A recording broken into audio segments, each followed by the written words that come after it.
Principles of good writing. इसमें जो writer है एले हिल, उन्होंने कुछ प्रिंसिपल्स बताए हैं, कुछ रूल्स बताए हैं जिससे कि हमारी जो राइटिंग है वो अच्छी हो सके। मतलब कि कोई भी हमें स्टोरी लिखनी है, बुक लिखनी है, पोएम लिखनी है, कुछ भी लिखना है तो उसके क्या रूल्स हैं, उसको लिखने के लिए हमें क्या करना चाहिए जिससे कि वो अच्छा हो सके, उसके बारे में उन्होंने सारा बताया। वो कहते कि अच्छा लिखने के लिए सबसे पहले तो हमारी जो थिंकिंग प्रोसेस है वो बिल्कुल क्लियर और लॉजिकल होना चाहिए।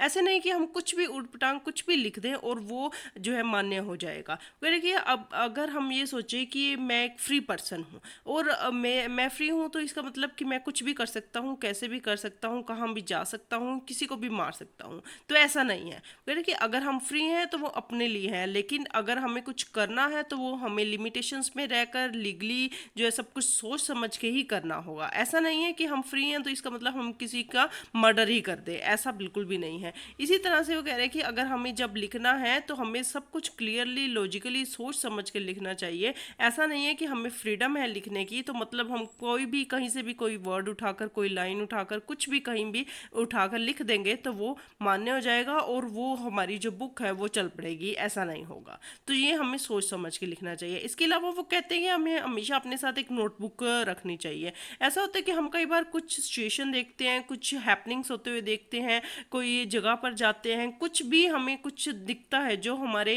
लिखने के काम में आगे हमें लेकर जाए, तो हमें क्या है कि वो जो नोटबुक है वो बहुत काम आई। ये काफ़ी टाइम पुराना जो है लेसन है। उस टाइम पे मोबाइल्स वगैरह नहीं होते थे तो उस टाइम पे नोटबुक वगैरह रखने का रिवाज था। जो राइटर्स थे वो हमेशा अपने साथ कुछ ना कुछ लिख रखते थे ताकि उनका जो लिखने का प्रोसेस है वो अच्छे से चल सके। वगैरह कि हमें अपने साथ एक नोटबुक रखनी चाहिए जिसमें कि हम अपना जो भी हमें कुछ भी कहीं भी कुछ देखने को मिलता है वो इंस्टेंटली हम उस पर लिख सके, उस पर फोकस कर सकें। इसके अलावा वो कहते हैं कि हमें मैगजीन्स जो है वो पढ़ते रहना चाहिए कि इससे हमें अपडेशन मिलती है कि टाइम टू टाइम लाइफ में क्या चेंजेस हो रहे हैं, लोगों के जो बिहेवियर है उनमें क्या चेंजेस हो रहे हैं, इसके बारे में हमें पता चलता रहना चाहिए जो कि हमारे लिखने के प्रोसेस में बहुत ज़्यादा काम आएगा। इसके अलावा प्रेजेंट जो टाइम चल रहा है उसमें हर किसी का इंटरेस्ट होता है। कोई भी पास्ट के बारे में या फ्यूचर के बारे में इतना ज़्यादा इंटरेस्टेड नहीं होता जितना कि प्रेजेंट टाइम में होता है। इसलिए हमारे लिखने के प्रोसेस में अगर हम प्रेजेंट टाइम में क्या सर्कमस्टांसेस चल रहे हैं, कंटेम्प्रेरी क्या चल रहा है, उसके बारे में हम लिखेंगे तो हमारा जो राइटिंग्स है वो ज़्यादा अच्छे से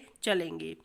इसके अलावा वो क्या कह रहे हैं कि हमें अपनी प्राइवेट प्रॉब्लम्स के बारे में ज़्यादा डिस्कस नहीं करना चाहिए कि हमने लाइफ में क्या हार्डशिप्स फेस की है, क्या हम किसी को ब्लेम करना चाहते हैं, कंप्लेंट करना चाहते हैं, इसके बारे में किसी का कोई इंटरेस्ट नहीं है। अगर हम वो लिखेंगे जिसके बारे में रीडर्स का इंटरेस्ट है, ऑडियंस क्या चाहती है, वो हम लिखेंगे तो हमारा जो है ज़्यादा चलने के चांसेस हैं। वो कह रहे हैं कि सिंपल और कॉन्वर्सेशनल टोन जो है वो लिखनी चाहिए। ऐसा नहीं है कि आप बहुत ही मुश्किल जो है वोकैबलरी लिख दो, कुछ वर्डिंग्स ऐसी लिख दी जो कि आगे देखने वाले को, पढ़ने वाले को कुछ समझ ही ना आए, तो ऐसा लिखने का भी कोई फ़ायदा नहीं है। बिल्कुल सिंपल होनी चाहिए और बिल्कुल बोलचाल की भाषा होना चाहिए। मेरे कि जार्गन और ऑफिशियलाइज और हैकनेड, ये जो रिटोरिकल, ये सब जो टर्म्स हैं इनको नहीं यूज़ करना चाहिए। जार्गन का मतलब शब्द जाल, जिसमें कि बहुत मुश्किल जो है वर्ड्स, एक्सप्रेशन जो है वो जो है शामिल होते हैं। ऑफिशियलाइज मतलब कि जो ऑफिस की लैंग्वेज है, जो हम ऑफिशियली जो फॉर्मल वे में यूज़ करते हैं। और हैकनेड मतलब कि जिसमें बहुत बहुत ज़्यादा जो है जो वर्ड्स बहुत ज़्यादा यूज़ हो चुके हैं और लोग उससे बोर हो चुके हैं। और रिटोरिकल मतलब कि हम किसी को एक्सप्रेस करना चाह रहे हैं, अपने इंप्रेशंस जो है वो बताना चाह रहे हैं, किसी को इम्प्रेस करना चाहते हैं, इस तरह की वर्डिंग। यानी कि इस तरह की वर्डिंग्स को अगर हम ना लिखेंगे, अवॉइड करेंगे तो हमारी राइटिंग अच्छी बन सकती है। यानी कि same style, if you're writing formally, do not introduce expression, and if you're writing in a conversational style, do not introduce literary or learned expression mixture of style such as following is absurd। यानी कि अगर आप लिख रहे हो तो एक ही tone में लिखिए, एक ही स्टाइल में लिखिए। अगर आप सारे स्टाइल्स को, सारे कॉन्वर्सेशनल्स जो भी स्टाइल्स हैं, जितने भी राइटिंग्स में चलते हैं, जो भी एक्सप्रेशन स्टाइल, सबको मिक्स कर देंगे तो फिर क्या होगा कि आपका जो राइटिंग है वो बिल्कुल एब्जर्ड लगेगी। जैसे कि इस लाइन में नहीं पता चल रहा है, in the absence on home leave, your application for synthetic consideration of your claim to your pension, ये सब कुछ समझ ही नहीं आ रहा कि क्या लिखा हुआ है। तो जो ऑडियंस है, जो रीडर्स है, वो कंफ्यूज हो जाएंगे उन्हें, लेकिन कंफ्यूज जो है उन्हें कंफ्यूजन में तो बिल्कुल भी नहीं रखना है, उन्हें बिल्कुल क्लियरली बताना है कि आप क्या कहना चाहते हो, तभी वो समझ पाएंगे, तभी वो आपसे कनेक्ट हो पाएंगे।